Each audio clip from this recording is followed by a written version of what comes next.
안녕하십니까. 6월 24일 수요일 오전 11시를 넘기는 시간입니다. 이 시간에는 문재인 정권, 문재인 대통령이 지금 사면 초과에 빠져 있습니다.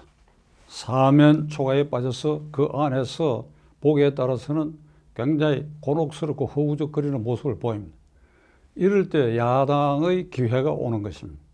야당은 이럴 때 이것을 황금어장이라고 불러도 됩니다. 뭐든지 공격할 수 있습니다. 공격해서 대안을 내고 민심을 등에 업고 그리고 야당의 지지율을 높이고 이 야당이 다음 정권을 담당할 수 있는 세력이 틀림없다라고 하는 인식을 깊이 심어줄 수 있는 이 절호의 기회가 이렇듯이 정부 여당 특히 대통령의 사면 초과에 빠져있는 금쪽 같은 시기인데 지금 제1야당은 어디 있느냐? 원내대표는 뭐 하고 있느냐? 당대표인 비상대책위원장 김종인 위원장은 지금 어디에서 뭘 하고 있느냐 하는 의문이 생길 수밖에 없습니다.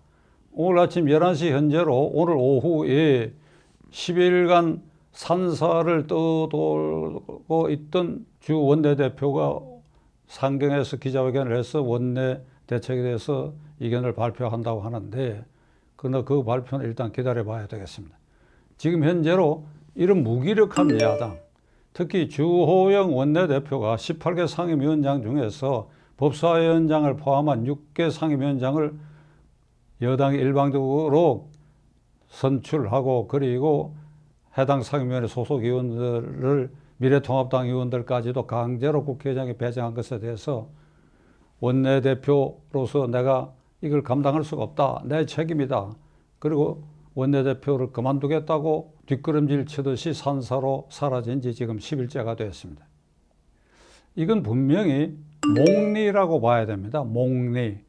몽리라고 하는 것은 내가 정당한 대우를 받아야 하는데 그 대우를 받지 못할 때에 부리는 심수를 말하는데 이 몽리가 정치권에서 성공하려고 한다면 세력이 거의 대등해야 됩니다.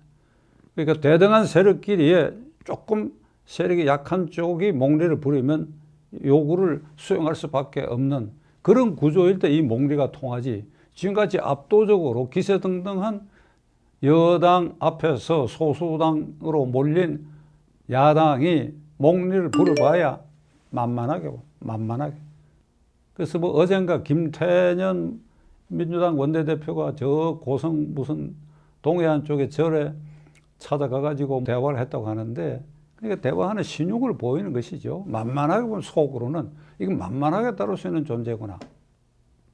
우리 헌정사에서 여야 관계를 보면 압도적으로 다수당인 여당이 야당에 오히려 끌려간 역사가 우리의 헌정사에서는 비일비재합니다. 그건 뭔가 하면 작더라도 똘똘 뭉쳐서 그의 주장을 민심을 등에 업고 여론을 환기해서 그 거대 여당이 꼼짝 못하도록 끌고 가는 것입니다. 그런 노력과 흔적을 보이지 않고 몽리를 부리는 이런 야당에 대해서는 계속해서 뒷걸음질 쳐야 되고 계속해서 여당의 밥이 되고 만다 하는 걸 명심해야 합니다.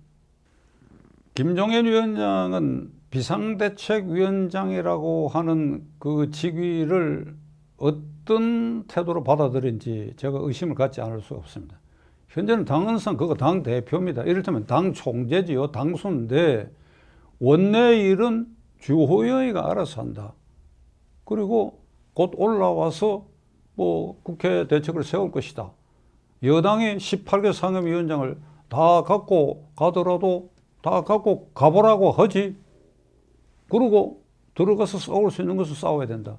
이렇게 아주 편안하게 저 강 건너 불이 난 집을 구경하듯이 그렇게 바라다보고 원내대책은 종적을 감추고 있는 주호영 원내대표에게 다 맡기는 듯한 이런 태도를 취하면서 매일 최고위원 회의를 하면서 무슨 화두를 계속 던져요.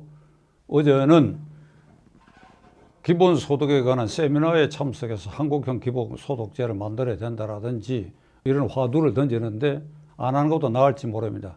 그런데 초선 의원들하고 간담회에서 그저께 난데없이 대통령 후보가 있느냐, 어떤 사람이 적합하냐 하고 물었더니 당내에는 없다. 누구누구는 이미 심판이 끝났고 누구누구는 얌전에 터져서 얌전하기만 하면 대통령 후보 되느냐.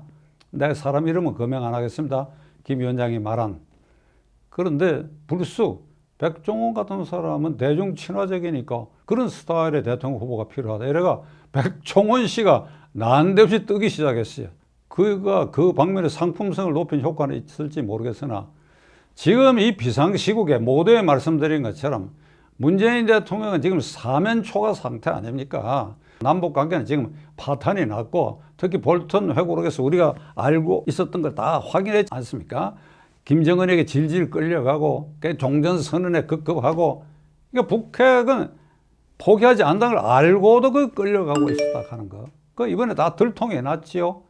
그리고 지금 여권 주변에 엄청난 부패 사건이 여기저기 터지고 있어요. 라임 사건에는 서울 출신 여당 의원이 양보표 플러스 현금까지 받았다. 그 의원이 가라사대 양보표는 받았지만 현금은 안 받았다. 그거는 현금은 증거조사할 때 물증이 없으니까 빠져나갈 수도 있을지 모르겠으나 자, 그런 라임 사건을 비롯해서 여기저기 권력 실세들의 가차명 예금 구자를 통해서 돈을 받아 쓴 일이 있다. 이런 게 터져나오고 그러니까 이거야말로 야당이 아주 야무지게 태스크 포스를 만들어 가지고 공격할 수 있는 절호의 기회. 그리고 문재인 대통령이 윤석열 검찰총장을 여권의 핵심과 법무부 장관이 이렇게 궁지에 몰고 그만두라. 그 그만두라고 한 여당 의원들 그 발언은 협박죄, 강요죄에 해당됩니다. 그 윤석열 총장이 뭐 그들을 고발할 일은 없겠지만은 그리고 추미애 장관이 보이는 그 태도를 보십시오. 트집잡이를 해가지고 너 그만두라는 거 아닙니까? 그 다음에 지난번 총선거에 여당의 둘러리 정당의 공동대표를 했던 우모 교수, 서울대학 교수 그 사람 이런 얘기를 했습니다. 이번 4.15 선거에 나타난 민심의 결과는 윤석열이가 그만두라는 민심이다 이거야. 제가 여기 정말 욕설을 퍼붓고 싶습니다. 제가 참습니다. 이게 말이 되는 소리입니까 이게? 근데 이게 권력 핵심부의 기본적 생각 같아요. 윤석열이를 누가 임명했습니까? 문재인 대통령이 임명했잖아요. 그런데 이 사태를 문재인 대통령이 방관하고 있어요. 부패 대책 관계관 회의를 하는데 법무장관과 검찰총장 나란히 앉아놔놓고 둘이서 협동해가지고 개혁을 하라고. 검찰 개혁 할 게 뭐가 더 있습니까? 윤석열이 그만두는 게 검찰 개혁이죠. 공수처 발족하면 검찰 개혁 완수하는 거 아닙니까? 검찰총장을 이렇게 궁지에 모으는 정부 여당 핵심 실세들의 이런 언동에 대해서 그 언동은 범죄 구성효과까지 해당하는 협박죄, 강요죄가 될 수 있는 일인데도 문재인 대통령이 방관하고 있다. 이런 걸 야당에 나서서 따져야죠. 대통령에게. 이런 문재인 대통령이 사면 초과에 빠져있는 상황은 거꾸로 야당에게는 절호의 기회인데 당 대표인 김종인 위원장은 한가한 모습이 말도 한가하고 그저 세미나에서 주제 발표나 하고 평론이나 하고 이거 야당이 아닙니다. 지난번에 제가 말씀드렸죠. 야당은 반대하는 존재고 어떻게 반대하느냐. 끝까지 반대한다. 물고 늘어져야 된다. 온몸으로 부딪혀야 된다. 그게 야당이다. 지금 오늘 현재의 미래통합당의 모습 김종인 비대위원장 주호영 원내대표로 상징되는 미래통합당의 모습은 80년대에 전두환 정권에서 강력한 여당 민주정의당, 민정당 정권이 야당을 선발해서 나누어졌어요. 제1중대는 누구누구가 거기 들어가라. 유치송 등 이 사람들이 당신들이 1중대 민한당을 해라. 2중대는 고정훈 등 이런 사람들이 무슨 사회당이라는 이름으로 해라. 이렇게 다 나누어졌어. 나누어져 가지고 1중대, 2중대를 만드는 그 1중대 민한당 눈치를 살살 보면서 조금 소리를 질러볼까 하다가도 쑥 들어가고 눈치를 살살 보면서 그 전두환 정권 내내 그런 태도를 보였습니다. 아주 길들여지고 순치되고 눈치 보고 그런 민한당의 모습.